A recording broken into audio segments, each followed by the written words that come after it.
দেখেন এই যে আমি আপনারা রান্না করতে করতে কতগুলা উচিত কথা কই, আমার কথার কিন্তু যুক্তি আছে, আমার কথা কিন্তু অযৌক্তিক না।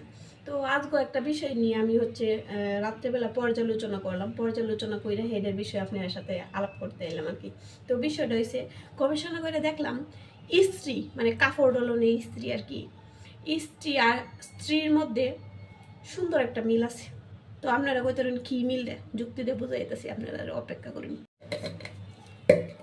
এই যে মনে করেন ইস্ত্রি মানে আয়রন, সেটা হয়েছে কাছে ডইলে একদম আপনার কাপড়ে যত কুচরি মুচরি যত দেরে মেরে তাও না গেলে সোজা করে চাই দিব, বুঝছেন। আর এই যে স্ত্রী মানে বউ, জামাইরে একদম সোজা করে রাখবে, মানে সোজাভাবে জীবনযাপন করতে হবে।